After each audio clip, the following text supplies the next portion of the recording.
दोस्तों ये अभी मैं जहाँ पे हूँ उस प्लेस का नाम भगवान बिरसा मुंडा बायोलॉजिकल पार्क है और आज मैं इस वीडियो में पूरे इस प्लेस को एक्सप्लोर करने वाला हूँ। देखो अभी यहाँ की टिकट की प्राइस 30 की जगह पे 60 कर दी गई है और वैसे बाइक पार्किंग पहले 10 रुपये लगते थे, अब 25 कर दी गई है। खैर ये सब बातें साइड में रखते हैं। अगर आपका प्लान मंडे को इस प्लेस को घूमना है तो आई विल सजेस्ट यू कि आप मंडे को नहीं आए, क्योंकि मंडे को ये पार्क पूरी तरह से बंद रहती है और बाकी के दिनों में खुली रहती है। जैसे ही हम बाहर से अंदर गए, लिटरली मानो हम दूसरी दुनिया में इंटर कर गए हों, क्योंकि यहाँ चारों ओर पेड़ पौधे और अच्छे अच्छे फ्लावर थे। इवन छोटे छोटे बर्ड भी थे, जो कि मुझे काफ़ी बुरा लग रहा था क्योंकि इन्हें कैद किया गया था। देखो नो डाउट ये प्लेस काफ़ी प्यारी है, पर आई विल सजेस्ट कि जब कभी भी आप यहाँ पे जाएं तो पानी की बोतल साथ में लेकर जाएं और कुछ खाने का सामान भी साथ लेकर जाएं, क्योंकि इस पूरी एरिया को कवर करने में लगभग 3 से 4 घंटे लगते हैं और इसमें काफ़ी चलना पड़ता है। पर हाँ, अगर आप इस सफ़र का मज़ा व्हीकल बुक करके लेना चाहें तो आप वो भी कर सकते हैं, पर उसमें उतना मज़ा नहीं आने वाला है। यहाँ पर जितने भी एनिमल्स को कैद करके रखा गया है उनका ख्याल यहाँ अच्छे से रखा जाता है, क्योंकि यहाँ पर फॉरेस्ट डिपार्टमेंट के लोग हर प्लेसेस पे फैले हुए हैं और काफ़ी अच्छे से इन जानवरों का ख्याल भी रखते हैं। आप इस प्लेस में अकेले भी जा सकते हो, ये प्लेस काफ़ी सेफ है और जगहों से भी। ये अभी जो स्क्रीन पर सीन दिखाई जा रही है, इसका मतलब ये है कि इस बाउंड्री के अंदर कोई खतरनाक जानवर है और अगर वो जानवर इंसानों पर हमला करने के लिए कूदता है तो इस बड़े से गड्ढे में जाके गिर जाएगा। इस पार्क में आपको सारे जानवर लाइव दिखेंगे, ऐसा नहीं है केवल नाम सुनने को मिलेगा। यहाँ पे टाइगर, लायन, पैंथर और ना जाने कितने रेयरेस्ट एनिमल भी दिखेंगे आपको एकदम लाइव, जो कि हमें बाहर सिर्फ किताबों में पढ़ाया जाता है। इस पार्क में ना जाने कितने फ्लावर गार्डन बनाए गए हैं, क्योंकि कुछ ही मीटरों के बाद यहाँ पे आपको फ्लावर पार्क देखने को मिल जाता है और उसमें एक फ्लावर कॉमन है जो कि गुलाब। इतने बड़े जाल के अंदर ब्लैक लेपर्ड है। वैसे इन जानवरों में एक बात कॉमन है, ये काफ़ी फैमिलियर है।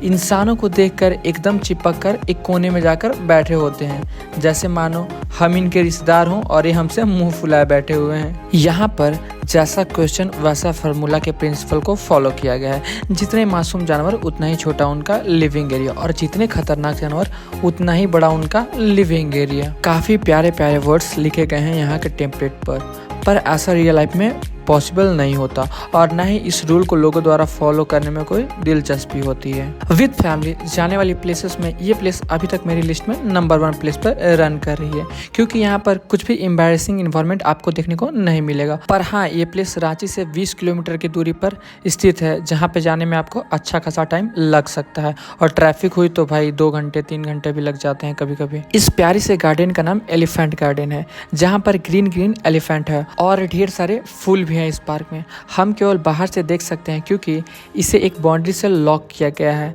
जहाँ पे हम लोगों का जाना सख्त मना है, क्योंकि लोग चाहे कितने भी अच्छे हों अपने मन का कचरा फैला ही देते हैं कहीं भी और कभी भी, और भी एकदम आराम से। पर बातें चाहे जो भी हो दोस्तों, पर ये प्लेस इतना प्यारा है जैसे लगता है कि यहीं पे रह जाऊं हमेशा हमेशा के लिए। जैसे ही हम अपने सफर में आगे की ओर बढ़े, हमें ढेर सारे बच्चे दिखाई दिए। जब मैंने उनसे पूछा कि तुम लोग किसी स्कूल से आए हो, तो उन्होंने बताया कि हाँ, हम स्कूल की तरफ से यहाँ पे घूमने आए हैं। एक हमारा जमाना हुआ करता था जहाँ पर हमें अपने स्कूल की तरफ से ना कोई टूर ले जाया जाता था, ना ही कहीं घुमाने ले जाया जाता था। अब हाल ऐसा है कि हम बड़े होकर उसी कमी को पूरा कर रहे हैं, वो भी इन बच्चों के साथ साथ। अभी तक हमने 2 किलोमीटर का सफर खत्म कर लिया, पर सच बोलूं तो मेरे पैरों में दर्द होने लगी थी। पर इन बच्चों को देखकर मुझे हिम्मत मिल रही थी और मैं आगे चलता जा रहा था। दोस्तों इस पार्क में एनिमल की कोई कमी नहीं है, पर लोगों को देखकर हो सकता है एनिमल कहीं छिप जा रहे हैं या फिर लोगों से थोड़े दूर चले जा रहे हैं। इस पार्क में एक ही जानवर के बहुत सारे वेरिएशन प्रेजेंट हैं। अब तक का सबसे निडर भालू दिखा है, जो लोगों के साथ हाथ मिला रहा था और अपने खाने की डिमांड कर रहा था। ये क्रोकोडाइल मानो जैसा मरा हुआ हो, क्योंकि इसमें कोई मूवमेंट नहीं हो रही थी। मे बी ये डुप्लीकेट भी हो सकता है। दोस्तों इस प्यारे से एनिमल का नाम साहिल है, पर ये साहिल कम सुअर ज्यादा लग रहा था, क्योंकि इसकी स्मेल इतनी प्यारी थी मानो इसके स्मेल से इंसान क्या कुत्ता तक मर जाए। दोस्तों इसके पिछले हिस्से में बड़े बड़े कांटे लगे हुए थे, जिससे ये लोगों से बच सके। ऐसे जानवर से लोग खुद भी चाहते हैं कि बचे रहें। इस डेंजर से जानवर का नाम सांभर है, पर हम लोग इसे बरसिंगा के नाम से भी जानते हैं। 80% जर्नी कंप्लीट करने के बाद हमें जंगल का छोटा शैतान दिखा, वो भी एकदम जॉली मूड में। ये एकदम नॉर्मल हिरन था, जिसे बच्चे काफी प्यार से हाय हेलो कर रहे थे।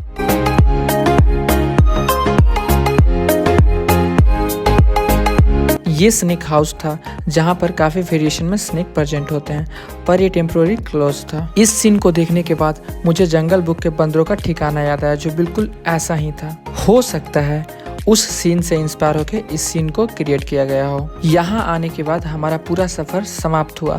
अब हम इस पार्क के बाहर होंगे कुछ ही मिनटों के बाद।